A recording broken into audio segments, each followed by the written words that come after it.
Little help.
Bye-bye.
Good morning, everyone. Nice to see all of everyone's face, the smiles. Yes, I love you too. Katie, I love you. Oh, I love you too, Karen. Um, is food gonna be open until 9:30? Can somebody give me thumbs up? I know it's supposed to close down at 9:15. A couple of us, well, a lot of us just got out of ceremony. So I want to make sure that our elders that are our pipe carriers have had time to put away their stuff properly. I'm looking for thumbs up that will have food out here until 9:30. Okay, all right. Thank you. Oh, good morning, Chief. Great. Take over.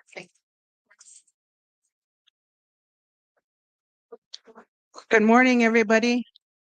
Marcy, salot inadahul tong gabi dyan inuhtil no haldo iha. Good morning. Thank you to everyone who is here today. Last day of our Full Circle Conference. There's a few things I'd like to do before we get started. First of all, I'm going to ask Rod Apsis to come up.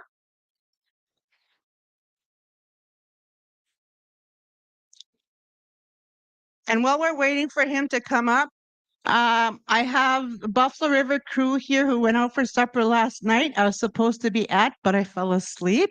I just want to apologize to them. I'm sorry I couldn't make it. I woke up at 7:44 and I had a text. It's like, "Are you coming?" I was like, "Ooh, darn."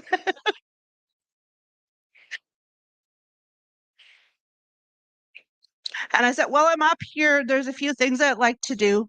Uh, our vice chiefs, our Korean Dene vice chiefs, are monumental in paving the way for a lot of departments at the MLTC level. They both can't be here today due to some health issues. I just want to give them a shout out. Uh, get well soon, and we are all praying for you. Thank you." Okay, the reason I had asked Rob to come up here is you heard Rob sing one of our songs when we first started on the first day. This is a song that my dad wrote 40 years ago. It is a song called The Four Directions, calling all four directions to come and be with us, to heal us, to guide us, and to give us support. My dad is in the hospital right now. He's been there for 3 months in ICU on life support. My dad has had 4 mild strokes, a mild heart attack, kidney failure. They removed cancer, and now his lungs are filling with water. He's fighting every day to stay alive. He wants to be here. He wants, prayers from everyone. So I've asked Rob to come up and do the song for all our people who are suffering right now, whether it's health physically, spiritually, and mentally, to support us, to help us, and to guide us. This song was passed down to Rob by my father. It's a song he wrote for our people, to help our people. So I've asked Rob to come up and sing this song in dedication to everyone. Thank you.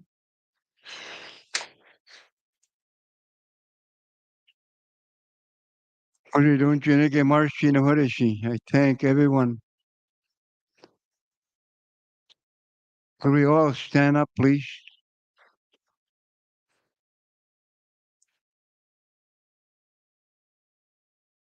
I was up since 2 o'clock this morning.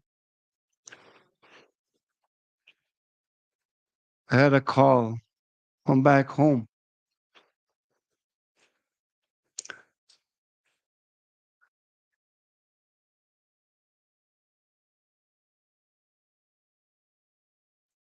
Our chief nephew passed on. So before I sing this song, I ask everyone to be in prayers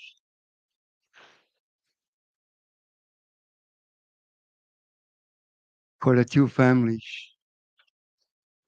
We'll have a 1-minute silence.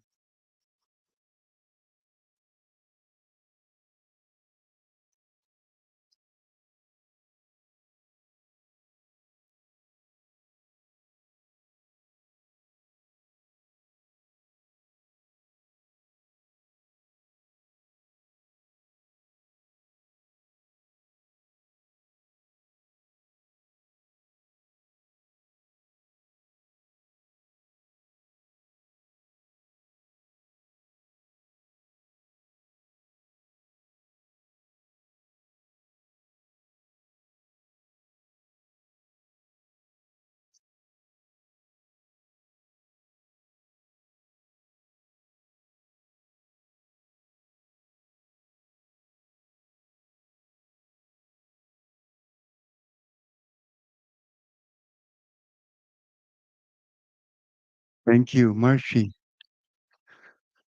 Kudun Chinike. Zirishanesh Chani.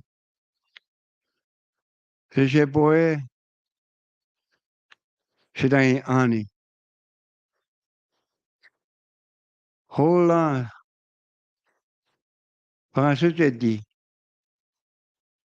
Hanu Darsana says Niklu. The protocols. Don't do a shit and I won't eat and a ship only deal ladinity. So I did that. Costa. Yeah, I'm proud to sing this song because I followed the protocol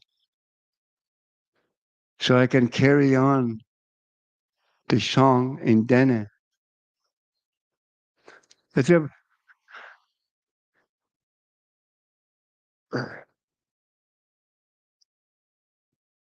it's a very powerful song for me. My granddaughter helps me.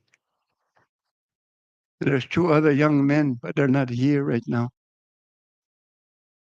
Here they come. Yeah, here they come. That helped me out. We sing this song the best of our abilities to help our people. Not only our people, for all of you.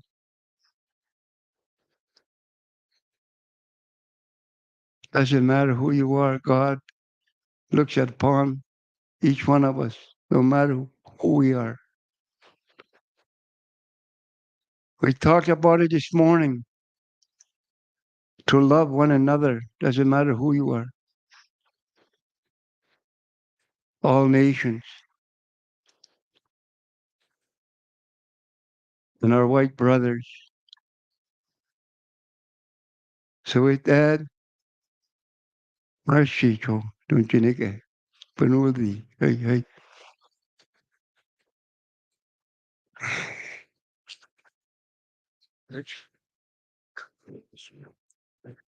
I don't need it. I don't need.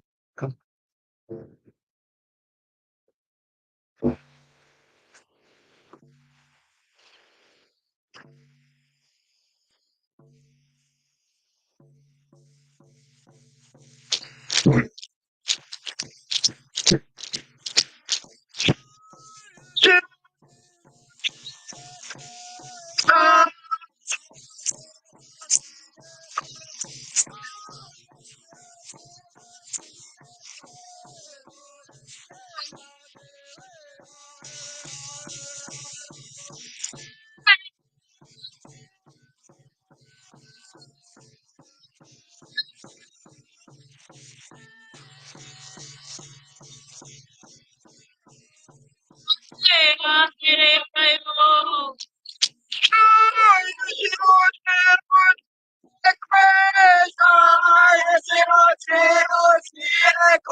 Thank you.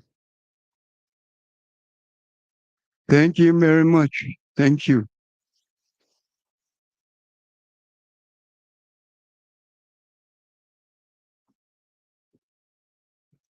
Very much. No,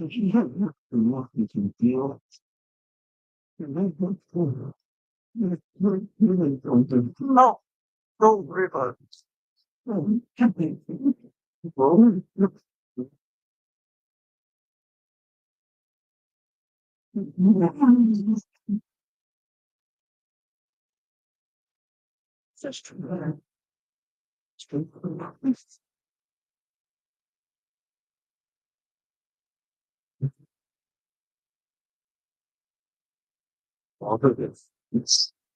Thank you, Rod.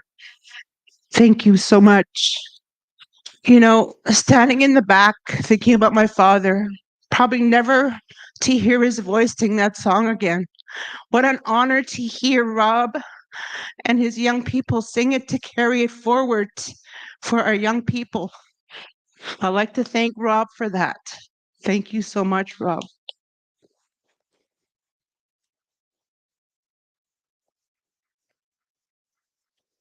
I'm not sure who's doing the introduction for Dr. Jody. Okay, so I'll call Patricia to come up here and do the bio for Jody. Thank you so much, everybody. Enjoy your morning.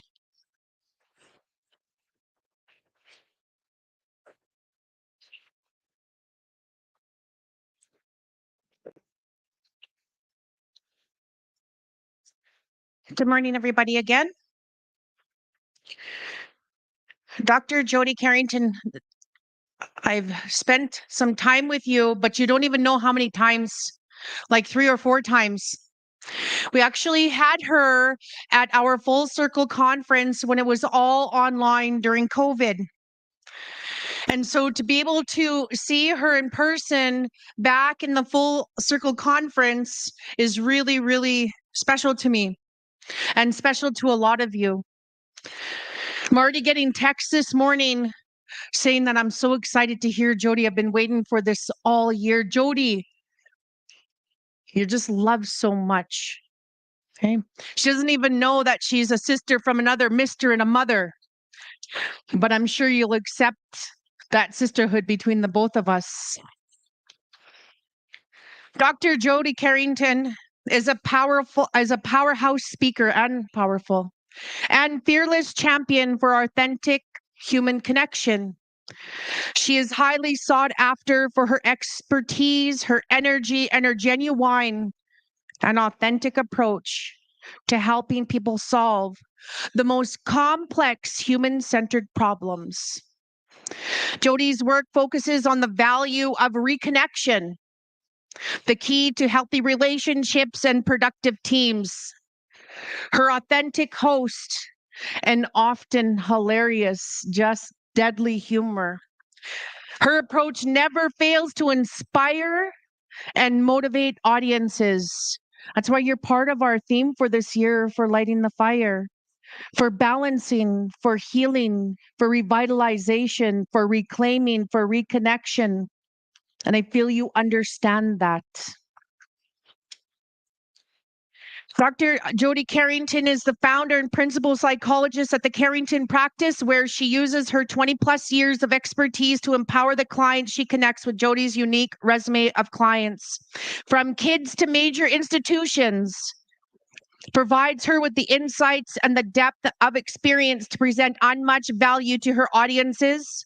Her core message resonates with everyone, from the practice to the world stage. Our power lies within our ability to acknowledge each other first. She is the best-selling author of Kids These Days, Teachers These Days, an emotionally charged and introspective chart topping feeling seen.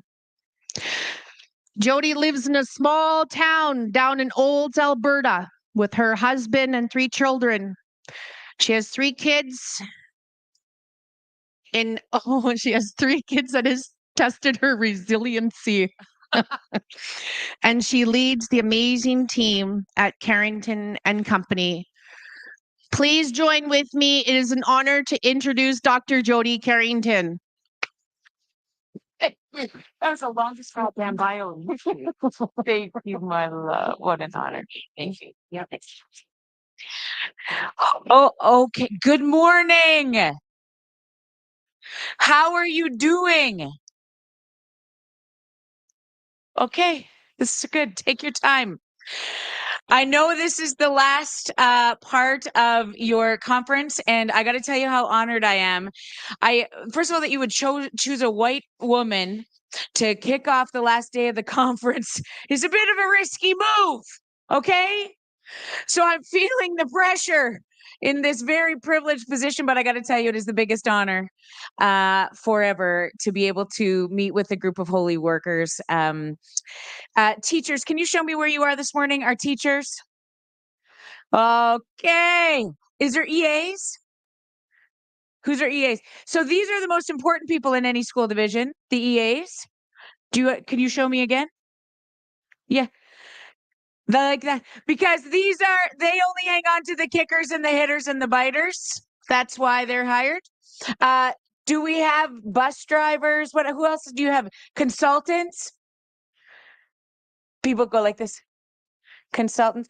And then you have a table of big shooters. Who's your big shooters who run the show?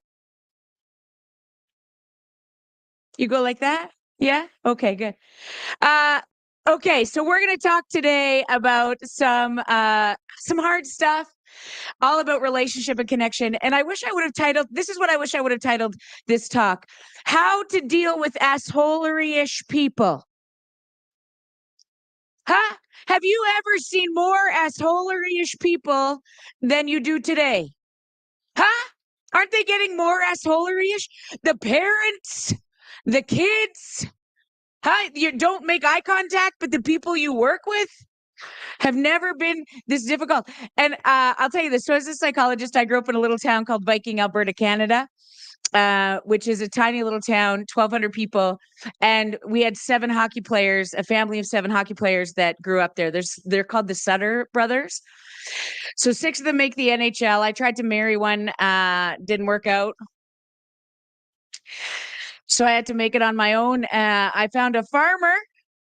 So that's fine. So he's a nice guy.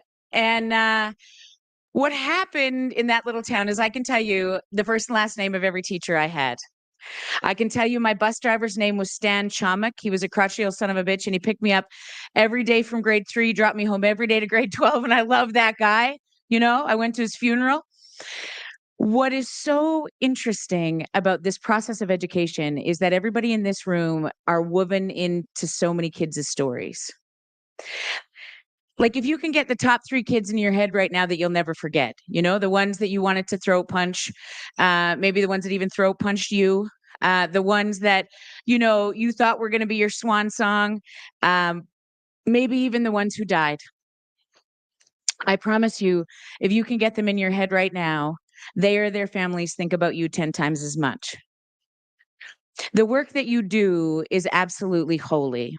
And when we are trying to hold together communities that have lots of emotion, a massive history of trauma, intergenerational surviving, and I use that term so loosely, a cultural genocide, it becomes some of the most important work on the planet. So I'm going to tell you, first of all, here's what we want to do when people are hurting. We want to fix it. Generally speaking, does anybody have their own personal children? You're just here to serve other people's children. You have your own personal children too. Okay. So when you think about this, whenever I ask anybody as a psychologist, what do you want for your child? They say this: I just want my kid to be happy. Did you know nobody's happy? Nobody's happy all the time. You didn't wake up this morning and you're just like, whoop, I'm so happy with this chassis. So happy with her. This is what I thought 48 would look like. I'm so happy. You know, and then you roll over, huh? If you're still married and you're like, whoa, I'm so happy.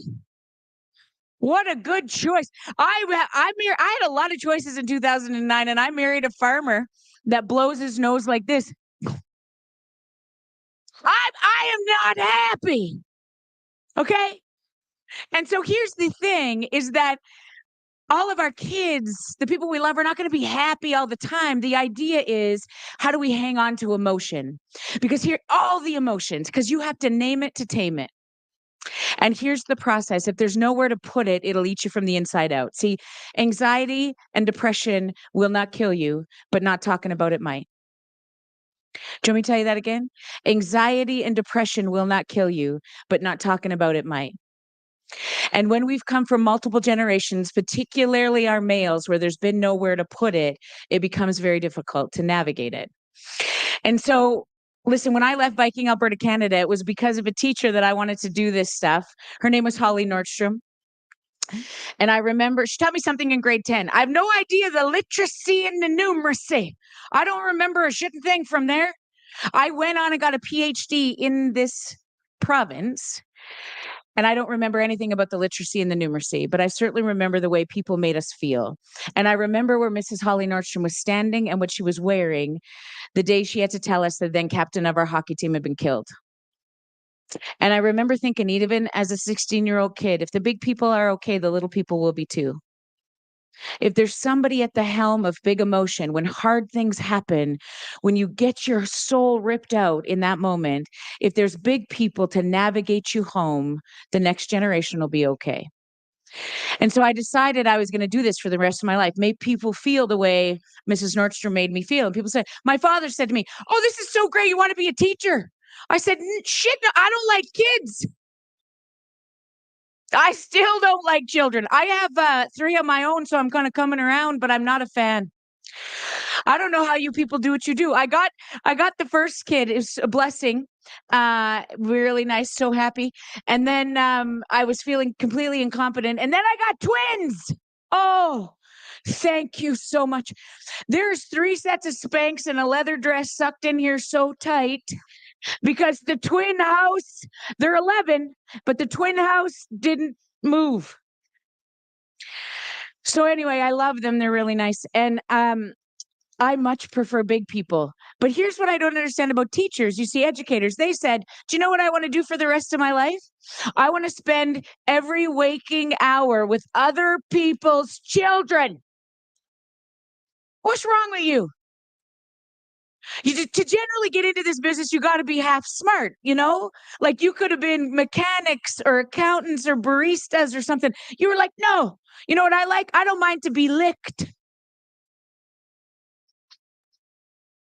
I like lice. I don't mind to be told to fuck off once in a while. You know what I mean? Put me in. Don't you question yourself sometimes, you know? But I got to tell you, I'm so grateful because of those 3. I send my 3 babies, the ones that matter most to me on this planet, to people like you every day. And here's what I know to be true. If you're not okay, my babies won't be either.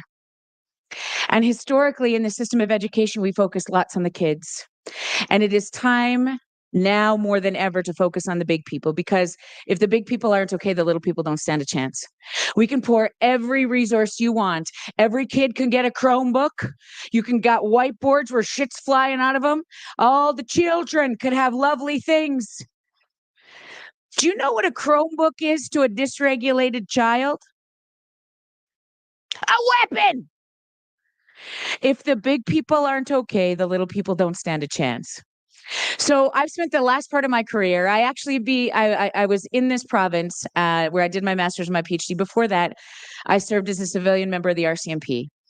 And I started to understand what it looks like when organizations don't look after their people. And we do a really poor job of looking after first responders in this country. When you don't look after the big people, when you don't look after people hanging on to big emotion, they cannot continue to serve well. Okay, it's a breeding ground for hurt and pain and racism. And so when I left that organization, I wanted to learn more about trauma and what does this mean to communities, to organizations.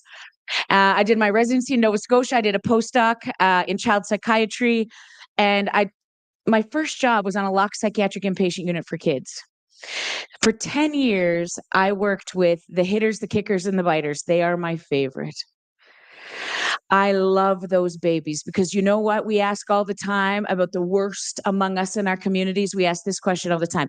What is wrong with this one? What is wrong with that one?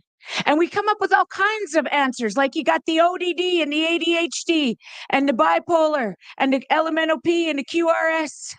He got a lot of things, huh? Do you know what we ask all the time? We say, what's wrong with this one? You know what we never ask? What happened to this one? And you see, when you change that question to what is wrong here, to what happened here, everything changes. Because story, you know this better than any white person on this planet.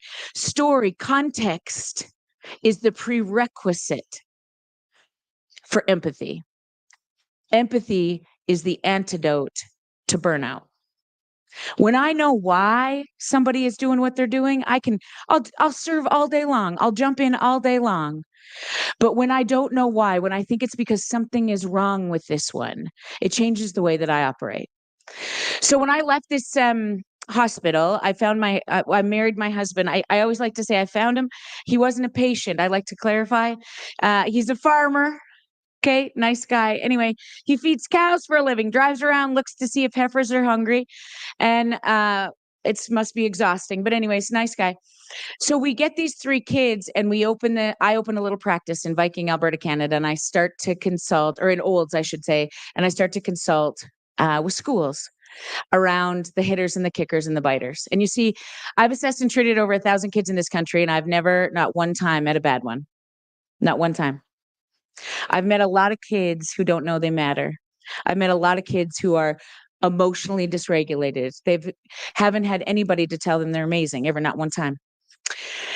And so I started speaking about it, and I wrote a book, and now I've written 3 books, and I got to talk around the world about kids and emotional regulation, and mostly about the big people who hold them.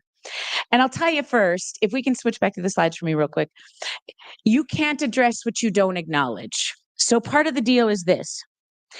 We want everything to be okay. You know, we want everybody to be happy. Oh, you're going to be mad if I move, aren't you? It's okay? Okay. We want everybody to be happy. Nobody's happy all the time. But you know what happens particularly with teachers if kids aren't happy? If kids get emotionally dysregulated, teachers start clapping. Have you ever seen this? This is what happens. We don't like it when people are losing their minds. I want you to calm down. You start flicking lights. Shh.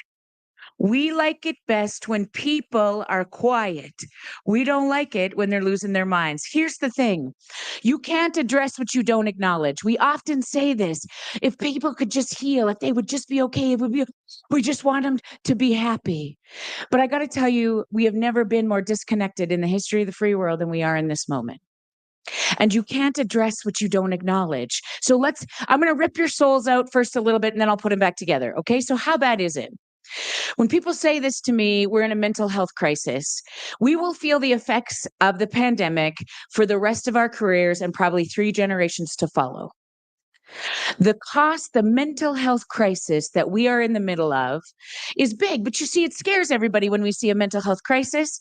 Here's what matters most to me is at the heart of this is something called a loneliness epidemic. People have never felt this alone in the history of the world. There's something about using the word loneliness over mental health that allows us to sink in a little more to each other. If I told you right now that 60% of all kids that come into a classroom have never felt connected to by anybody in the last 2 weeks, it changes things. You see, loneliness is more than a feeling. If it lives in your body, it affects how you physically show up in the world.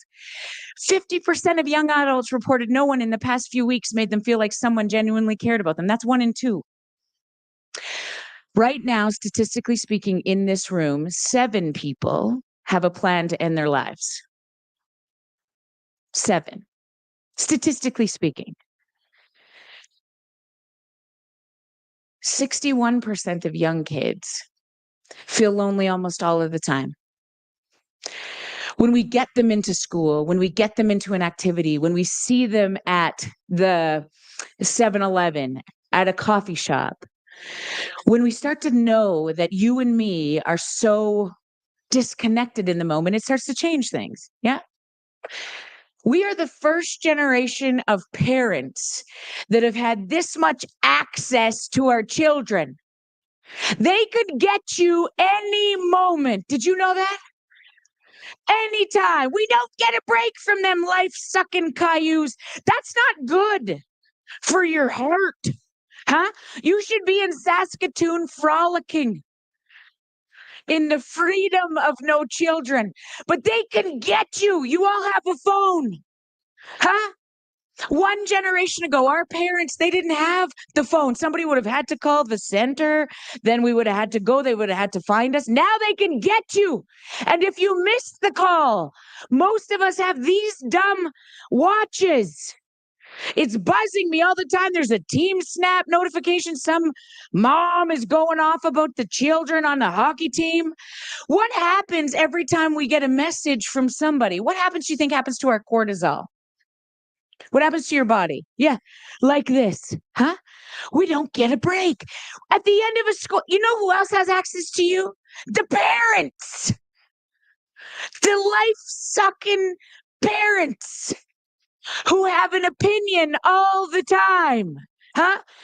My dad used to go home from work at 5:30, and the only way anybody could get him is if they called the house phone. This is one generation, yeah?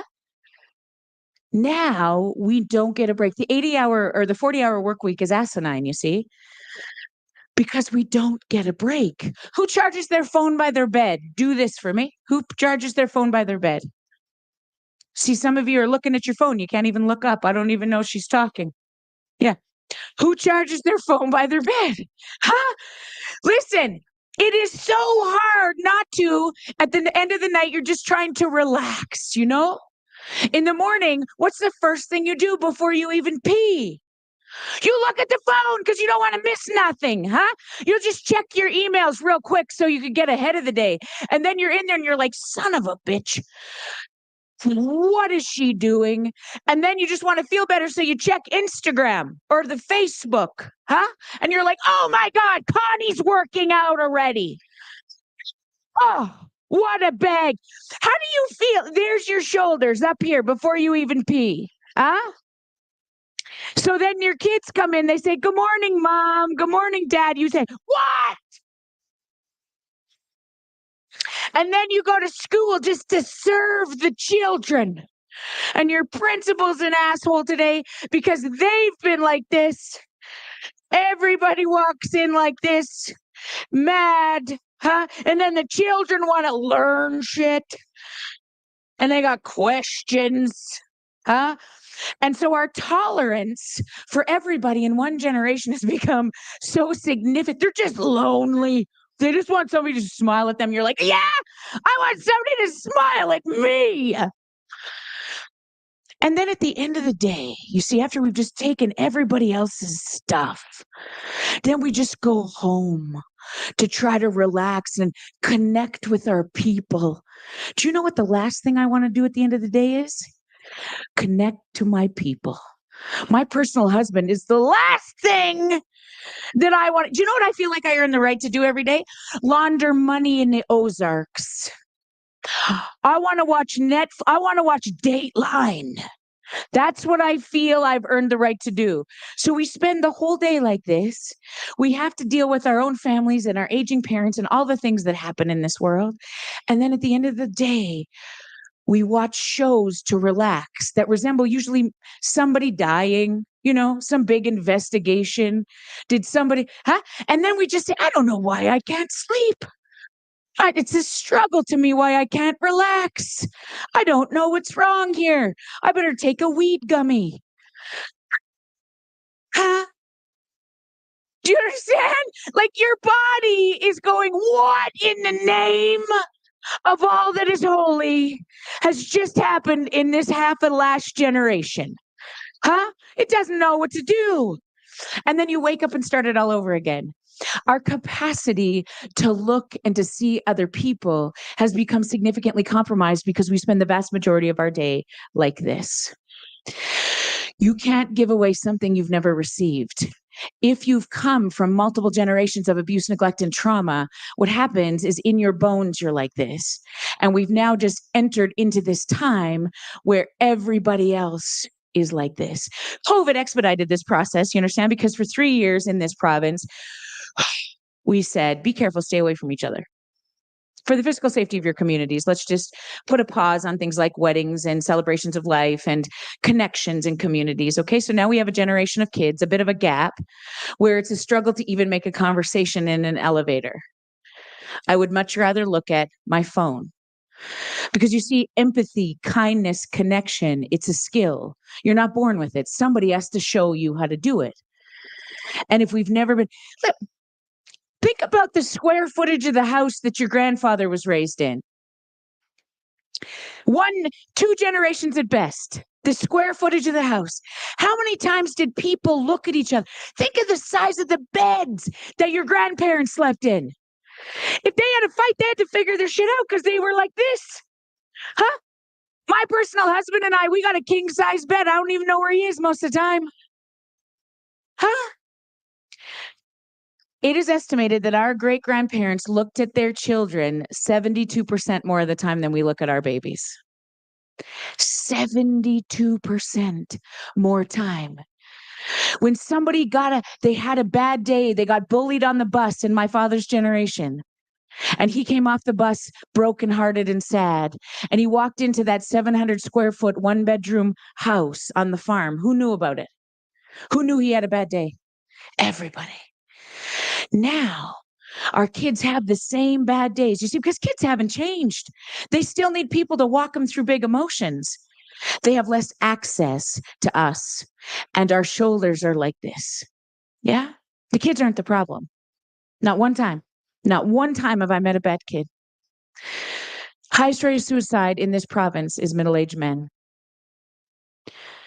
You see, because women tend to have an emotional language that is now serving us so much better than those who we have told for generation after generation, boys don't cry.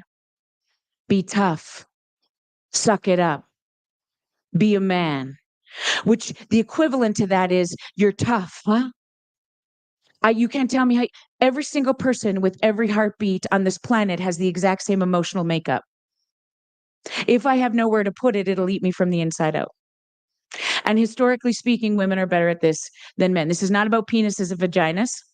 Okay. This isn't even about on the heels of International Women's Day, a time for women to have a seat at the table. This is actually a time where matriarchs matter more than anybody.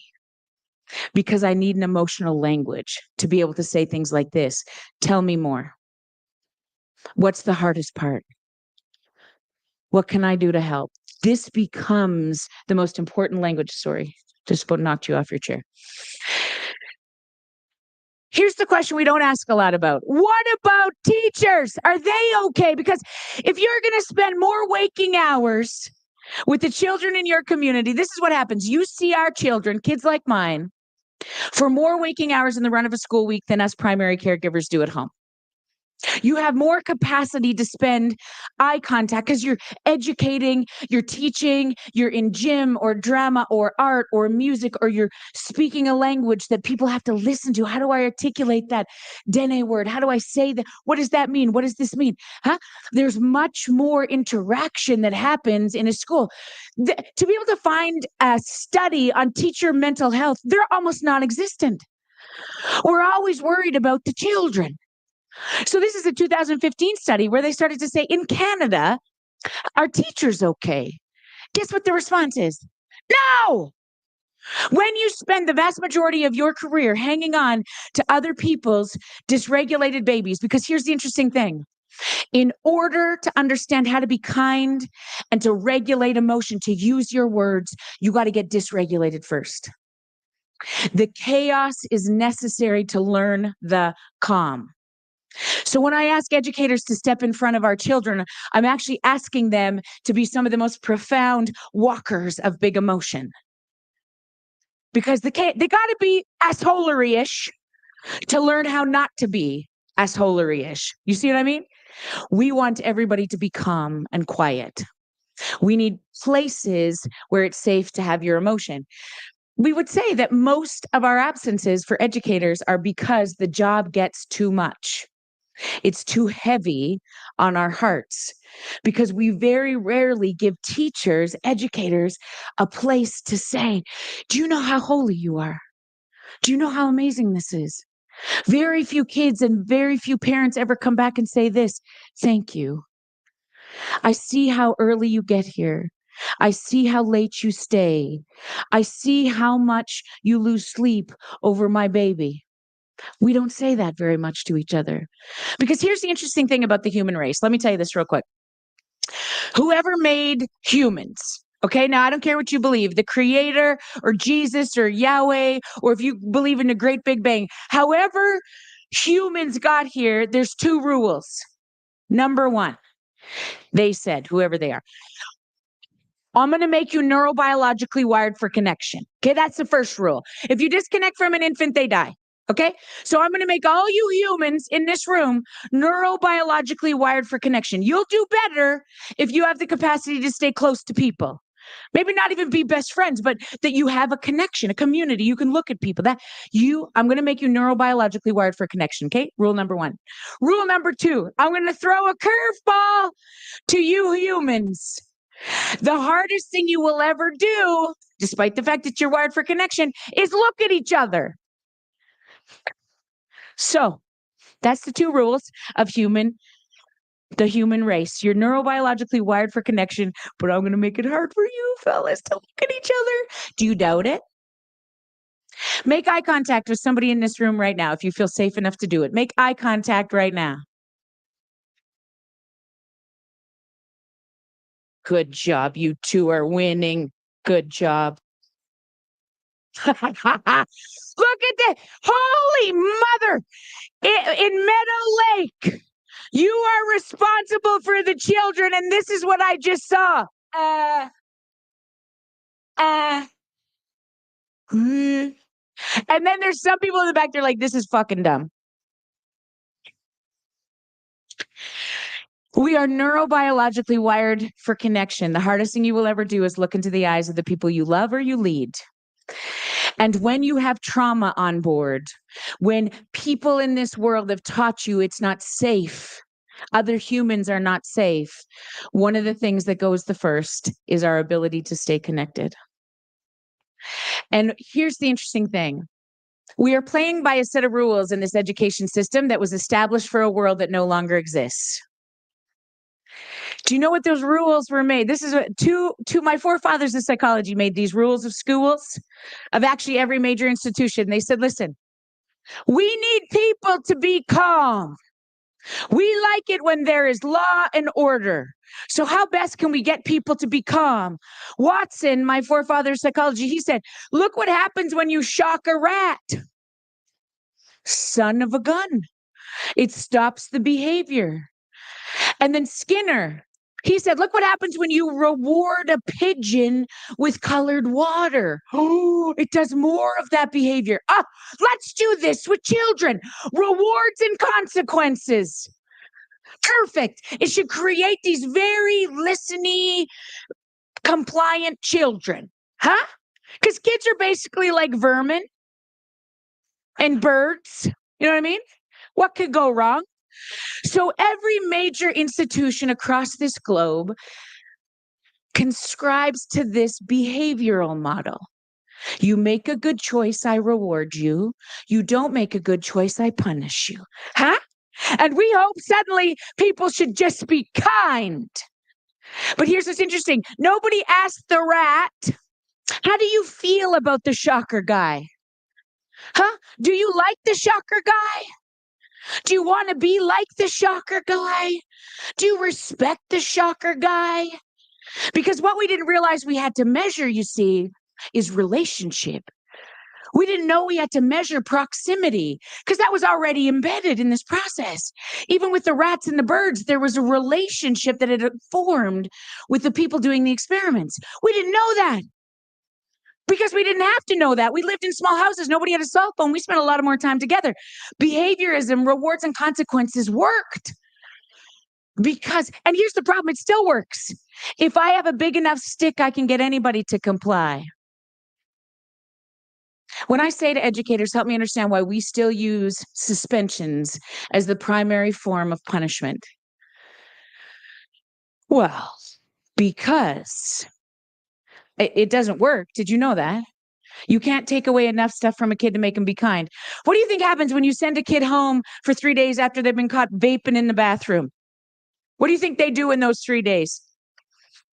Just maybe journal? Huh? Maybe do some deep breathing? Some reflecting on their behavior? Huh? Shoot. I'm going to try harder. No, they don't. So the question is, why do we continue to practice in a behavioral way? Why are we rewarding kids with behavioral charts and bullshit that doesn't matter? Why am I trying to figure out motivators and triggers? Because I'm trying to keep kids quiet, not calm. And when we start to ask about this shift that kids have experienced, we don't look at them anymore. When they come into our classrooms, they're emotionally dysregulated today. Very different than 2 generations ago. And this is one of my heroes, Grace Murray Hopper. She's one of the first admirals in the U.S. Navy, female admirals in the U.S. Navy. She said, it's one of the most dangerous phrases in the English language. It's always been done this way. And when we continue to do things that aren't working, because kids are becoming more dysregulated and more lonely, we have to change the way that we operate. Not big changes, baby changes, back to the way we always know to be true. When we engage with people, when we see them, when we acknowledge them. The word acknowledgement is so deep in the process of so many Indigenous peoples in this country. Because there's an understanding, you see, when you're acknowledged, you rise. It is the primary ingredient in a behavioral model. When I see you, you will do any. Listen, one of my favorite hockey coaches said this: you should see how fast I can get a kid to skate when I know the name of their dog. You should see how fast I can get a kid to skate when I know the name of their dog. When you know you matter to me, I'm showing up like I can't even tell you. Let me give you an example real quick. I worked for Child and Family Services for a very short period of time, and I had to do a supervised visit. Okay, so this baby was apprehended from this dad. Absolutely asinine process and a brutal expectation for parents who do not have the skills in that regard. This dad, they called me and they said, Jody, listen, this dad's going to lose this kid. Could you do one more meeting with him? We're going to give him one more chance to see if he can show up with appropriate behavior so we could reward him with more visits with his son. I said, oh, sorry, you want me to do this for one more time? Just give him one more chance. Okay. Like, no pressure. You know, what exactly do you think is going to happen? This dad's name was Jacob. His kid's name was Spencer. Jacob had only missed, I don't know, I would say 50% of his visits. He often came high. And there was these rules now. Yeah. You have to come on time. You have to bring a healthy snack and you got to be sober. Those were the three rules for this baby to see his kid in a tiny room where there was toys that neither one of them knew of. Huh? And I'm going to sit there and take notes and decide whether this dad was fit enough to spend time with his baby. This was the plan. So dumb. So I call the dad and I say, hey, this is Jody. I know you've met with a million people. I'm due to meet with you tomorrow and your son at noon. Can you come then? Does that time work for you? Oh yeah, fine. What's your name again? I said, oh buddy, it's Jody. I said, you're supposed to bring a healthy snack and I'd love you to be there at noon. Does that work for you? Yeah, I can try. Spencer and I get there. He's 20 minutes late. Now, again, he's not supposed to have the visit, you see, because he's 20 minutes late. 30 minutes, he shows up in an 18-wheel truck. This is what I hear in this little town of Olds, Alberta. Whoa, whoa, whoa, whoa, whoa, whoa, whoa, whoa, whoa. This dad shows up and he jumps out of a vehicle, out of this truck with McDonald's. And his eyes look pretty glassy. And he comes running over and says, oh, fuck, I'm sorry. And I said, oh, Mike, did you please tell me there's a cheeseburger in there? Yeah, it's his favorite. I said, I know you know your boy, Dad. He was just telling me you guys used to go to McDonald's every Tuesday. Is that right? Yeah, he really loves. This is my work truck. My fucking truck broke down. I'm sorry. I'm like, listen, come here. Can I give you a hug? Okay. Now this fella hadn't showered in some time. Okay, there was a lot, which was just fine. We had this great big hug. He comes in, hangs out with his babe. And we had to take a couple of smoke breaks because there were some inappropriate conversations happening every once in a while. You know, we got to talk about it, come back in. They had the best visit of all time. I walked that baby back out and I sat down. I came back in. This dad was sitting by himself. He looked like his son. And I put my arm around him and he started to cry. He said, nobody has ever showed me how to do that. He never missed a visit. 6 more months every Wednesday. This dad and this baby now have a connection. I still see them in our community. You can't give away something you've never received. You also can't take away enough stuff from people to make them be kind or to make them understand or be loving to other people.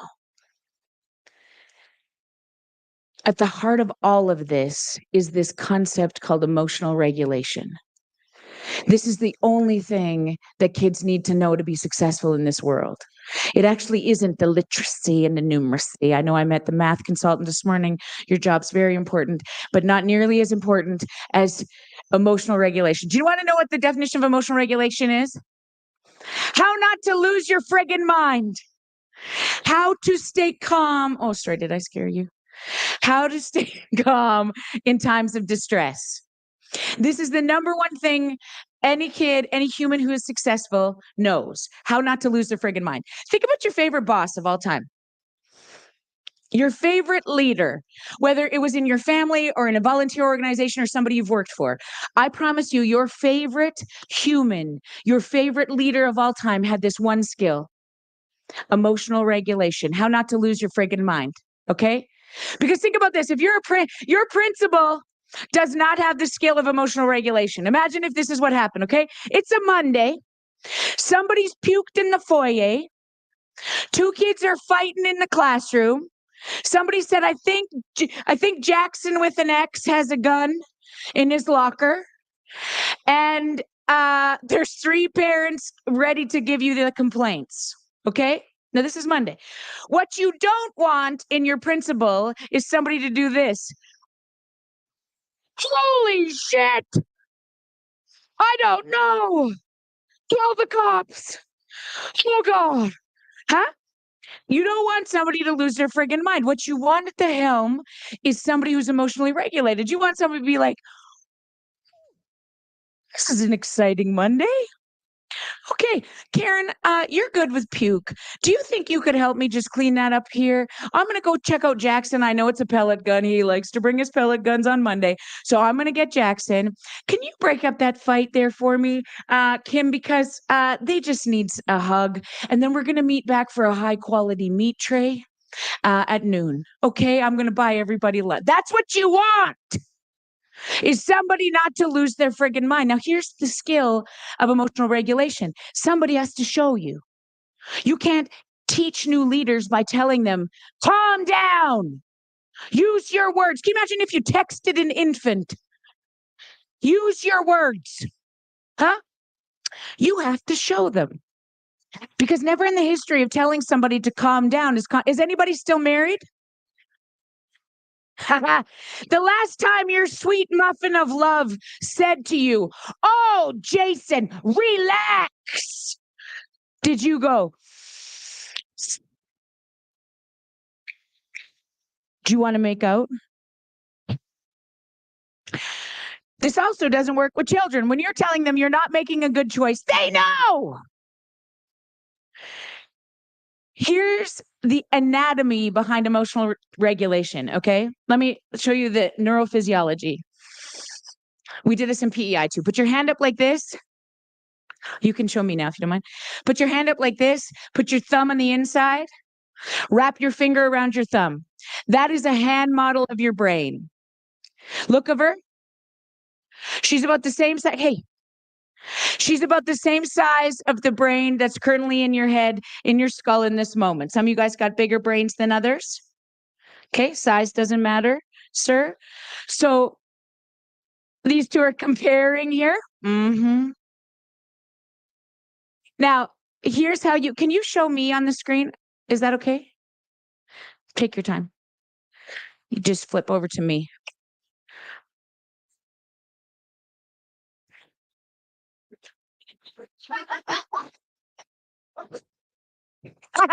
Okay. Put your hand up. This is your brain. And I'm going to make you do this because your brain's going to remember it better. Okay.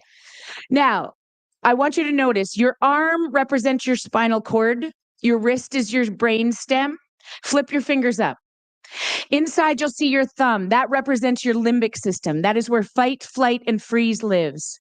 All human beings are born with 3 emotional regulation strategies for free: fight, flight, and freeze. Humans develop from the inside out. This is the most primitive part of any baby, right here in the middle of our brains. What separates humans from most other mammals is we have the prefrontal cortex that wraps around the limbic system. Everything you've ever learned in your life lives in your prefrontal cortex. How to do a jingle dance, the first phone number of your childhood, the middle name of your mother-in-law, how to speak any language. If you speak any language, it lives up here. Huh? It lives right above your balls. Here, your eyeballs. You say balls in a room and people are like, ah. So now you remember anything you ever learned in your life lives right above your balls, okay? Now I want you to think about this, including things like kindness and connection and how to use your words. They all live in your prefrontal cortex. My friend Dan Siegel's a psychiatrist. He said, I want you to think about this like a lid. When your lid is on, you have access to everything you've ever learned in your life. Yeah? Like if you've ever seen a kid, your own personal children, when they're using their words, being kind to their siblings, their lids are on. That's the baby you've raised. They have access to everything you've ever taught them. If you've ever went on a second date in your life, you went on that second date because your prospective partner's lid was on. Huh? Have you ever heard this? She's flipped her lid. He's lost his friggin' mind. That's the definition of emotional dysregulation. When you flip your lid. Now, when you bring a baby home from the hospital, how do they let you know what they need? They cry. They flip their lid because they have very little strategies up there to keep their lid on. They can't say, Grandma, your voice is annoying. Shut up. Huh? They can't say, somebody changed my bum. So they cry. And the job of big people is to regulate them, is to figure out what's wrong and put their lid back on. In fact, it is a universal response to a crying infant. If you were frolicking around the Meadow Lake area, okay, and you came upon a crying infant in a car seat, regardless of age, race, religion, socioeconomic status, or gender identity, as human beings, we are neurobiologically wired to pick up that baby and do what? Show me. If you picked up a crying infant, what would you do? You can't give it to anybody else. You're the only one there. What would you do? You'd engage in a rhythmic exchange in an effort to regulate that baby. This is a universal response. If we were in Japan or Afghanistan or Singapore, we would see people doing the exact same thing. Even if they've never held a baby, if you've seen an old grandfather given a baby, even if they haven't for a long time, immediately the rhythmic exchange happens. Why? What is the first sound everybody in this room felt first? Bum, bum, bum, bum, bum, bum. The rhythmic exchange from your mama to you. And whether she's alive or you have a relationship with her or not, your understanding of emotional regulation is in your bones. What kids don't need is somebody to tell them all the time. They need somebody to show them. And there's this quote by a dead guy named Ram Dass that changed my life. He said this, okay? You could put up that now if you want. If you remember nothing out of this little talk, I want you to remember this. He said, he's a philosopher and a yogi, he's a dead guy. He said, we are all just here walking each other home. That's it. Full stop. Nobody gets out of here alive. We are all just here walking each other home. And I can't imagine a more profound group of walkers than the people in this room. In Meadow Lake and the surrounding area, some of the finest walkers are in this room. Because what you do is you hold big emotion and you get people back home, regulated. And when people are regulated, they have access to the best parts of themselves. I believe every single human, I've never met a bad one. I've sat with people in prison and on forensic units and who've had their juvenile detention centers. I've never met a bad. We all have the capacity for good. Many of us have lost access to it, not our ability, access to it. You understand? Because when people get dysregulated, they lose access to the best. Anybody ever been in a bar fight? I was in 2 in Billy Bob's.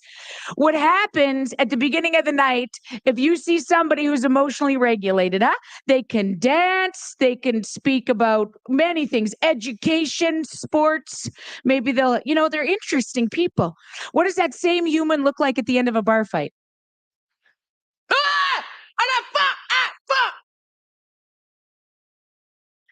Have they had a stroke?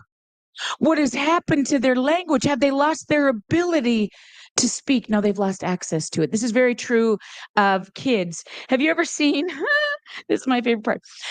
Imagine you and I are having a family dinner on a Sunday, okay? And we share a daughter named Michaela. And her lid's on, we're frolicking. The mother-in-law's there, we're having a dinner, everything's fantastic. Now, I know everybody's lids are on because they're eating and they're laughing. You can do neither of those with a flip lid, okay? And our 4-year-old daughter looks over and she says, Grandma, can you pass the potatoes, please? And everybody says, oh, yes, good job, good manners. And then you use this opportunity to be like, hey, Michaela, can you show everybody how you learn the alphabet in French? And she says, yes, she whips off the alphabet in French, because everybody goes, wow, prodigy, very exciting, so proud of her. 27 seconds later, this angel says, hey, Mommy, can I have a ring pop for breakfast tomorrow? And you say, no, baby girl, we don't. You know this. We don't have refined sugar before noon. And she friggin' snaps, flips her lid, flips the plate, flips Grandma the bird. Your mother-in-law vapor locks. I have never. And you're like, yes, you fucking have. I'm married to him, but you don't say that. She gets under the table and she starts taking her clothes off. Oh my God. So you look at her, 1, and she hisses at you like a cat. Oh, this one got ADHD. Clearly. Has she gone feral? No. Has this baby lost her ability to say the alphabet in French and use her words and be kind? No. She's lost access to it. That's the definition of emotional dysregulation. You lose access to the best parts of yourself. Our biggest investment in the education system today is the walkers. The people who we can be reminding enough that they're doing holy work. The number one requirement is to stay regulated. When you flip your lid, when another kid flips their lid, what happens? How many times do we flip our lid when our babies flip their lids? Often, you see? That's what happens. Here's the 3 things on board in the most dysregulated among us. Uncertainty, fear, and no end in sight. If I think about apprehending a kid or being at the scene of an arrest, uncertainty, fear, no end in sight are the 3 things that lead to the most dysregulated among us. Think about if somebody hears horrific news or the word cancer. What are the 3 components of a global pandemic? Uncertainty, fear, no end in sight. So as a globe, for 3 years, we've been in a state of lid flip, adding on to everything you've hung on to for generations prior, it becomes very difficult to be in a place. We start to worry about kids these days. What's wrong with them, you see?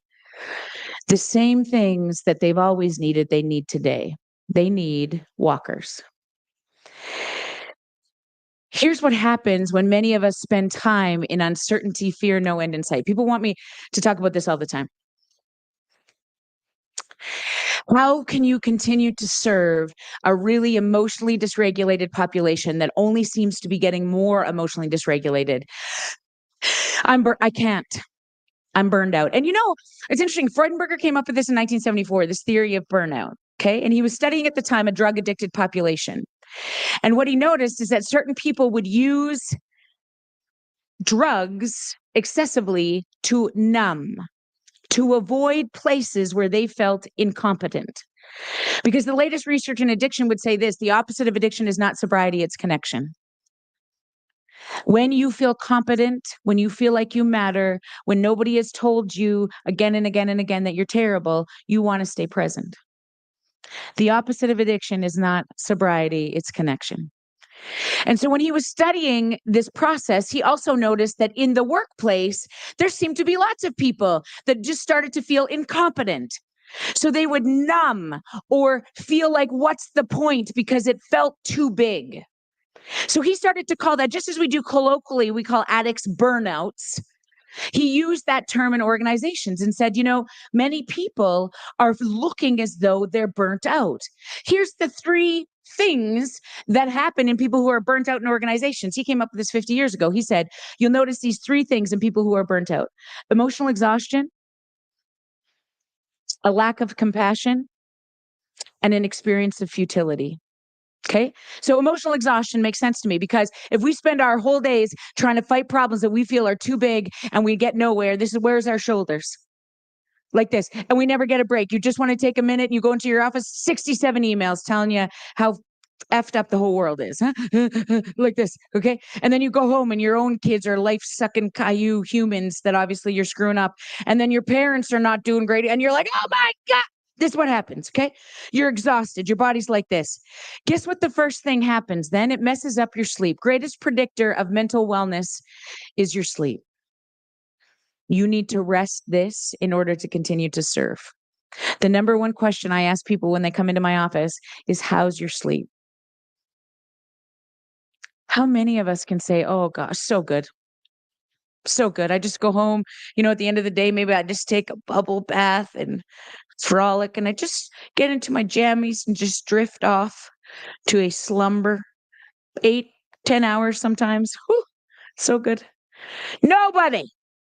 Here's the issue. Have you ever seen a toddler miss a nap? You ever seen a toddler miss a couple of naps? Yeah, assholery-ish. Yeah. So are you. If you're not resting well, the second thing that Freudenberger says starts to happen: we lose our compassion for people. We used to be nice. Do you guys remember this? We used to be nice. We used to just have the benefit of the doubt for people. I'm a local child psychologist. I know that if you wave at people, if you give them a compliment, you maybe buy coffee for them in a lineup in Tim Hortons. Oh, people are just lovely. Do you know what happens when I get burnt out? I'll tell you. Last week it happened. Again, I was driving. My husband called, said, you got to get to hockey practice. You got to do hockey practice tonight. I said, I'm not spending hockey practice. Them life sucking kite. He said, listen, I can't make it. You said you would coach if I would. Oh my, fine. So I hang up the phone very madly. I was actually going to show you that I was going to hang up the phone like this, which is dating me. I pushed the button on the phone, hung up on him. And then I went out to my car and I'm mad. Huh? Because I got to go to this. And I get in my car. There's no gas. Jesus, mother. So I got to go to the SO first. I'm in the SO and I get back into the car and I can't get my, what do you call that thing? Seatbelt on, because I'm too fat. I mean to be working out and I'm not. God, I'm driving to the arena. Huh? And I come up to the stoplight, and you know who's at the stoplight beside me? A guy driving a purple Jeep. Who in the F drives a purple? I'm raising my kids with this idiot. Did you get it in the divorce? Huh? Was it on sale? Like, who the shit buys a purple Jeep? I'm mad at him. I don't even know who he is. Huh?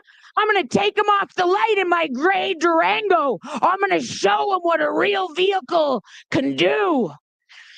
I give him the finger just for fun and like that. What's wrong with me? Huh? It's probably the local pastor. When we get overwhelmed and exhausted, we lose access to the best parts of us. We get chippy, huh? And it leads then to this third thing Freudenberger talks about is an experience of futility, which basically means your give a shit is broken. Huh? You'll hear this around the water cooler. What's the point? Huh? In the staff room. You're leaving at 3? Fuck it, me too. What are they going to do? Give us a water bottle? Ooh. Thank you for your service. And then we try to shift cultures these days. This is my favorite. So you send in a student teacher, or one of the big shooters come in with some optimism. They come into the staff room like, woo! Hey, you guys want to do a potluck on Friday? People are like, fuck off, Linda. Nothing says you matter like bring your own food. You know what I mean? The idea of emotional exhaustion leading to us not having any space for kids makes so much sense to me. The answer isn't the kids, it's in us. And when we start to look after us, you see, so many of us then have other things that add to our weights on our shoulders. This concept of trauma is something so misunderstood in the process of mental health. It is defined as a psychological injury, and it affects your body the exact same as a physical injury.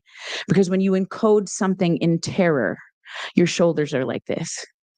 And if you've had nowhere to put it, if your family system, if your community, if your country has not acknowledged it, it becomes very difficult to heal. And so many people, there's lots of conversation around, what can be difficult for kids. But I think what I want to tell you today is mostly what helps. There's the adverse childhood experiences stuff that says, here's 10 things that should happen that'll really hurt a kid. Here's the benevolent research. Narian and colleagues came up with this in 2018. They said, tell me the top 10 things that'll help kids erase trauma. And you can score any kid that you teach. This is publicly available data, and I use it all the time when trying to figure out the story of a kid. You get a point if you can say yes to these things, 0 to 18.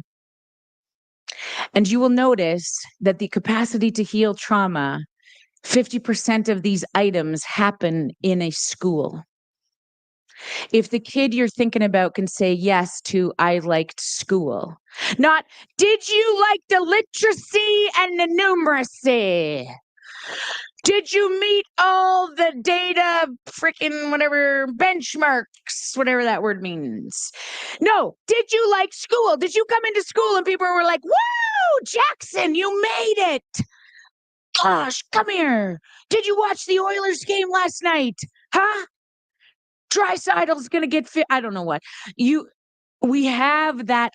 That's the difference. Listen, did you have good neighbors? That's a point. Which means basically don't be a dick. Like if you, wherever you are, you're driving to work next week, I want you to be like this. I want you to drive in to the parking lot of the school like this. Wait, I want people to be like, what the shit's happening to Lorna? Huh? She's happy, huh? That does more for you than it does for them, huh? The idea of being a good community member can not only change the life of a child, it can save it. Right? Because we think this is what happens. We get overwhelmed by the big story. Who's going to do this? What is going to happen? Who's going to take it?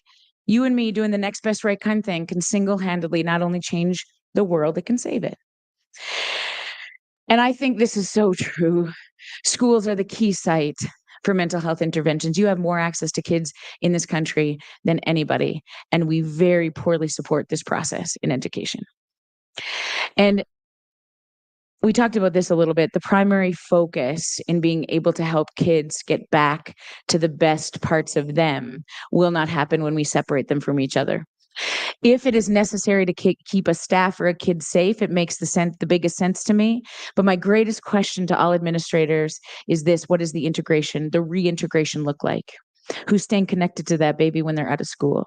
What are we doing to bring them back in? Who's staying connected to primary caregivers the best that you can? This idea of recreating a village that we all know to be true is the answer to everything. Because your best behaved kids and your worst behaved kids have the exact same needs.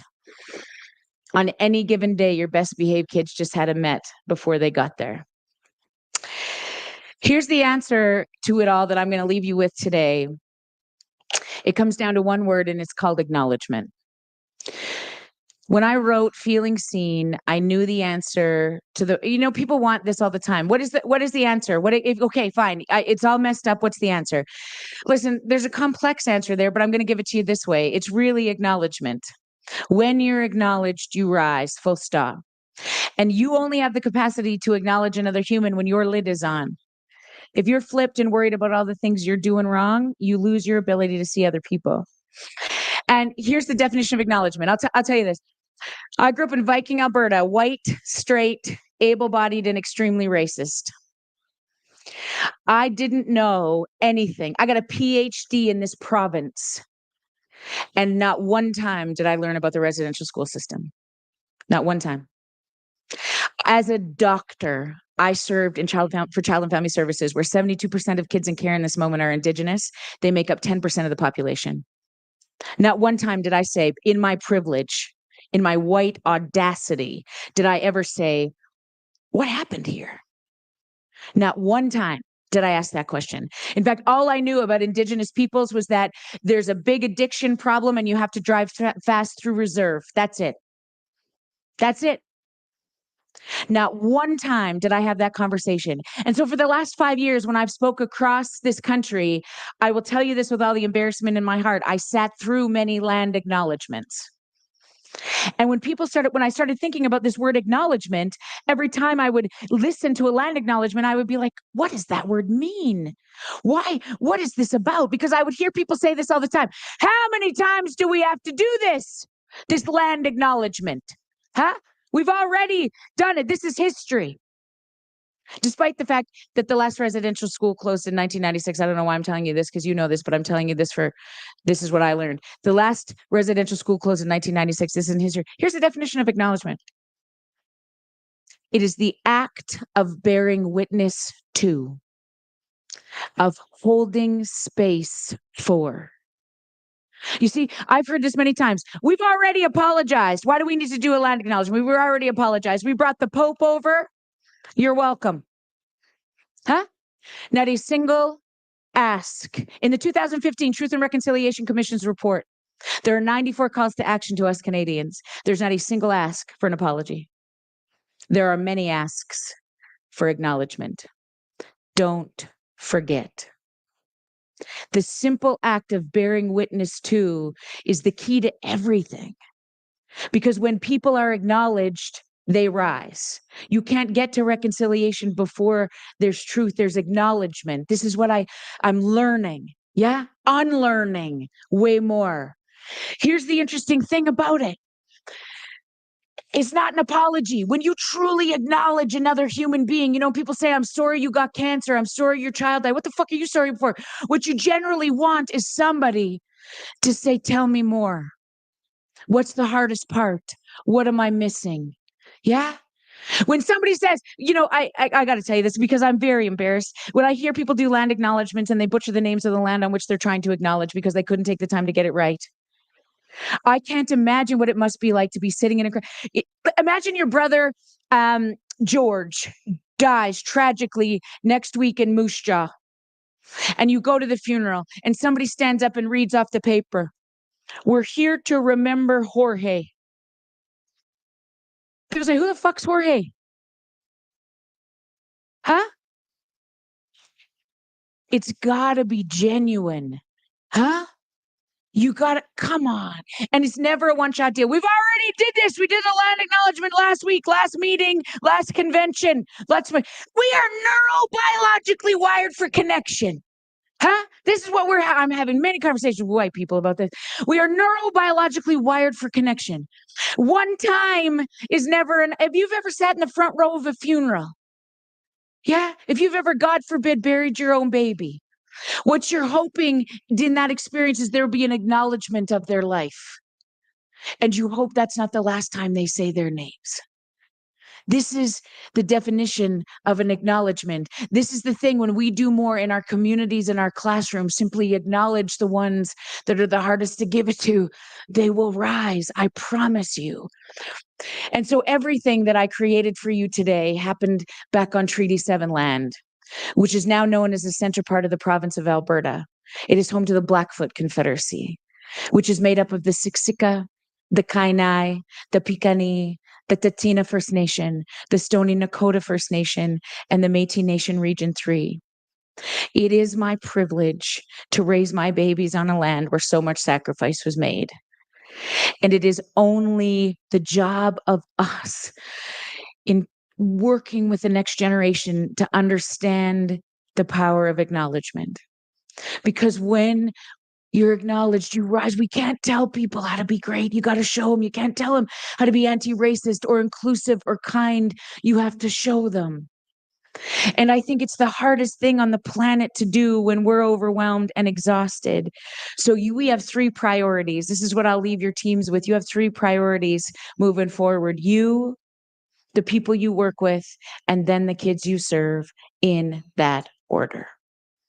Because if we're not okay, we can get all the funding and all the things for the children that we want. But if the big people aren't okay, the little people don't stand a chance.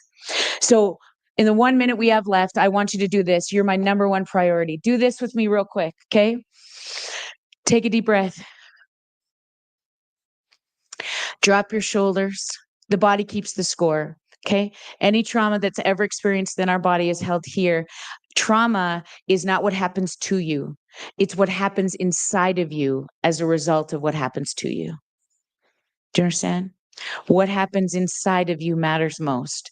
So drop those shoulders, relax your jaw, drop your tongue from the roof of your mouth. Biggest response to trauma is we do this. So we carry like this all the time, which really affects our words. Drop, drop, drop. Okay. Wiggle your toes. Smile. And let your gut out. Generally speaking, as women, we're like this all the time. Oh no, I just did yoga and some spiritual practices. Yeah? No, you didn't. You can drink all the kale and do all the praying you want. But if you do it in a body like this, it doesn't work. So let your gut out. Drop your shoulders. And here's what I want you to do. For the next foreseeable future, every time you think about this, I want you to write the word shoulders on a sticky note. Put it on your bathroom mirror, in your car. Put a reminder in your phone that just goes off once every hour at school. And you just remember, that's my shoulders. I got to drop it. Because you will have access to the best parts of you in that place. We are wired to do all of this. We were just never meant to do this alone. Our capacity to stay into our shoulders means more. The new rules of the game, if I could give you this, be kind and don't tolerate bullshit, in that order. We were raised in the exact opposite way. You show me you matter and then I'll be kind. Demonstrate your skills. Be quiet and then I'll be nice.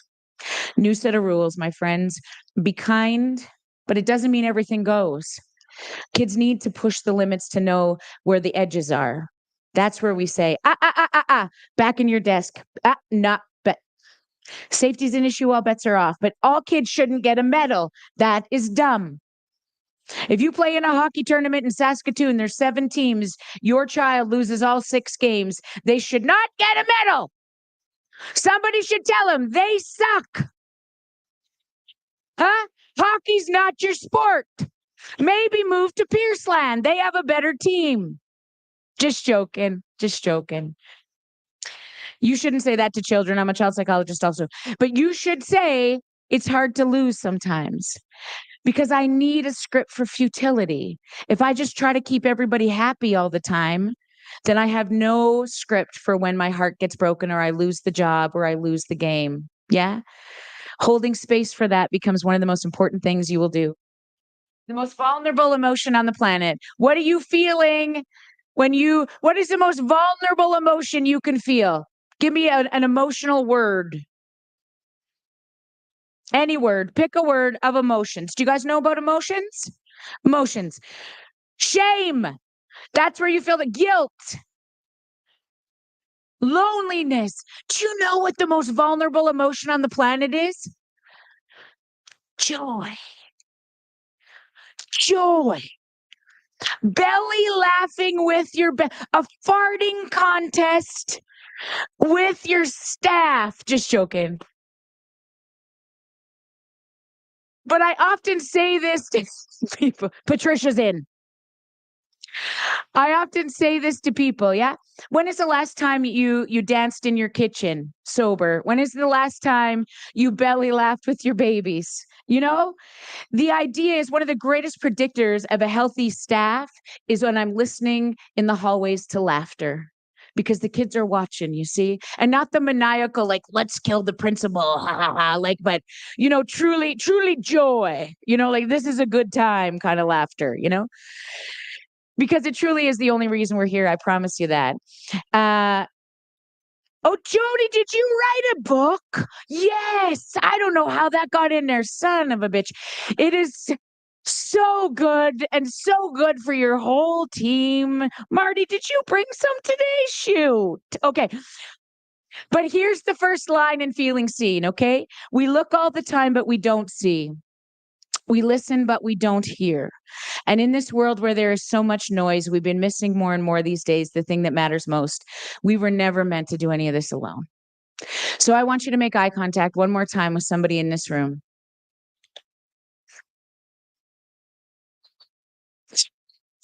A little better. Yeah, okay. 90 minutes, that's what it'll get you. Here's what you need to know, my Meadow Lake friends. Here's what you need to know. You just looked at a hero. There is not a single person in here that hasn't walked a baby home. There's not a single person in here that hasn't lost sleep over somebody else's baby or given up their own time and money and resources. This is a holy group of people. I am so grateful you've had these few days to spend together. I'm so honored that you would ask me to come and spend a little time with you. It is one of the biggest honors of my career. I see how hard you're working. Patricia, Lisa, I met them in PEI. I couldn't get away from them. It was a bit of a stalking kind of relationship. But I am forever in love. This has just been a phenomenal event. So to your whole team, thank you. Thank you for having me. It was such an honor. And I know we get to do a fireside chat, but from the bottom of my heart, thank you for what you do. It was an honor. Thank you.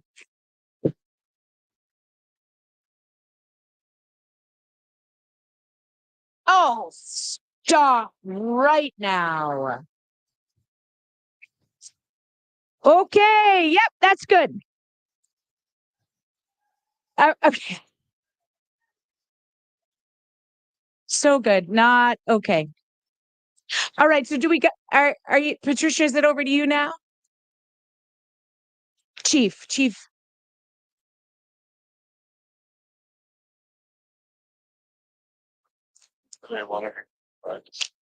Okay, fine.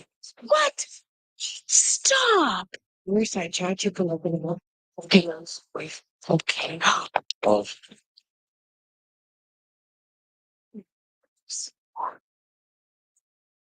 Wow. Oh. So thank you for lunch. Oh. Test. Oh. Thanks. Okay. Treaty chair. Wow. Amazing. Thank you so much, Jody. There's so many things you mentioned that has brought different perspective on a lot of things that I do. Thank you so much. Before we do our health break, there's a few things I'd like to do. First of all, I want to ask all MLTC workers that have put this together for all of us to be here together for the last 3 days to come up. Come on, Patricia, bring your team.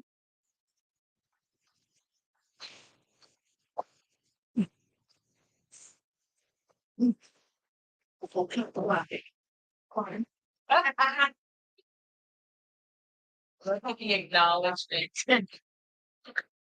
Our prize is right away. Please don't leave.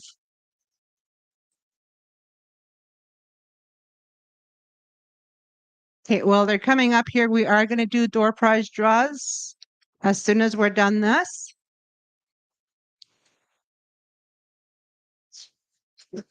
Do we have everyone up here? Almost? Okay. There are some that are busy doing some things with the sessions that they were going to be having downstairs. I just want you guys to understand the work, the commitment that is put into the last 3 days by this crew. They work extra hard day and night to make sure that the 3 days that you have enjoyed together is done right. And, a lot of this work is because of these ladies and gentlemen, but the commitment they have to our communities at the MLTC level. I just want to acknowledge them and thank them. And please join me in giving them a round of applause for all the work they've done.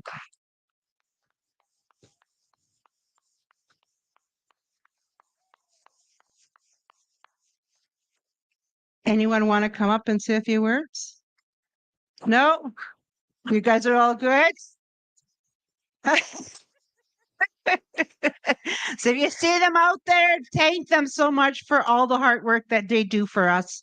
Marcy, thank you so much, everybody.